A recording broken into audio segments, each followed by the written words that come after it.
June 23వ తారీఖున TSPSC group 1కి సంబంధించినటువంటి ఆన్సర్ రైటింగ్ వర్క్షాప్ ఒకటి నిర్వహిస్తున్నాం. మార్నింగ్ 10 నుంచి ఈవినింగ్ 5 వరకు అన్ని రకాల సబ్జెక్టుల మీద ఈ వర్క్షాప్ ఉంటుంది. పాలిటీ, ఎకానమీ, హిస్టరీ, జాగ్రఫీ, అలాగే తెలంగాణ మూమెంట్, తెలంగాణ హిస్టరీ, ఈ అంశాలన్నిటి మీద ఆన్సర్ రైటింగ్ ప్రాక్టీస్కి సంబంధించినటువంటి సబ్జెక్ట్ ఎక్స్పర్ట్స్ వచ్చి మీకు టిప్స్ చెప్తారు. దీనికి అటెండ్ అవ్వాలంటే ఈ కింద ఉన్నటువంటి లింక్ని క్లిక్ చేసి రిజిస్ట్రేషన్ చేసుకోవచ్చు. సరే, మనం ఇప్పుడు ఏపీపీఎస్సీ గ్రూప్ 2కి సంబంధించి total unit wise test, sectional test and grand test conduct చేస్తూ వచ్చాం 2 పేపర్స్ మీద. ఏ లెవెల్లో అంటే మైక్రో లెవెల్లో ఒక టాపిక్ మీద 150 MCQ సెట్ చేస్తాం. సైన్స్ అండ్ టెక్నాలజీకి సంబంధించి ఒక మైక్రో లెవెల్లో ఒక టాపిక్ మీద 150 MCQ సెట్ చేస్తాం. అంటే ఒక్కొక్క యూనిట్ మీద చాలా మెటీరియల్నే తయారు చేసి ఇచ్చాం మనం క్వశ్చన్ ఆన్సర్ రూపంలో. ఆ లెవెల్లో మనం ఒక 30 గ్రాండ్ టెస్ట్ ఇప్పుడు కండక్ట్ చేస్తాం. అవి రాస్తున్న విద్యార్థులు ఉన్నారు, అవి రాసే విద్యార్థులు కాక ఇంకా అవి రాయాలనుకుంటున్న వాళ్ళు ప్రెజెంట్, వీళ్ళందరికీ కలిపి మళ్ళీ ఒక 1 స్టాప్ సొల్యూషన్గా రియల్ ఎగ్జామ్ అప్రోచ్ ఇవ్వడానికి ఒక టాప్ 10 గ్రాండ్ టెస్ట్ ఎక్స్ట్రా పెట్టబోతుంది వీళ్ళందరికీ. So target top 10 APPSC group 2 grand test అనమాట. అంటే రియల్ ఎగ్జామ్ ఓరియంటేషన్ ఉండాలి, టాప్ 10లో గ్రూప్ 2 ర్యాంకర్స్ ఇందులో నుంచి రావాలి అనే లక్ష్యంతో ఈ క్వశ్చన్ పేపర్ ప్రిపేర్ చేసి ఇవ్వడం జరుగుతుంది.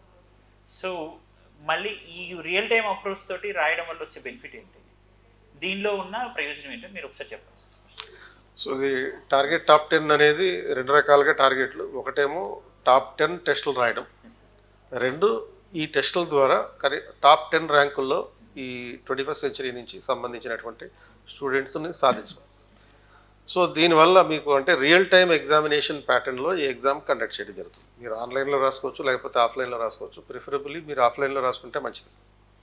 మీరు యాక్చువల్ ఎగ్జామినేషన్ జరిగేటప్పుడు ఏ విధంగా అయితే మీరు ఎక్స్పీరియన్సెస్ ఉంటాయో ఆ ఎక్స్పీరియన్సెస్ అన్నీ అనుభవించే విధంగా ఈ 10 టెస్టులు నిర్వహించడం జరుగుతుంది.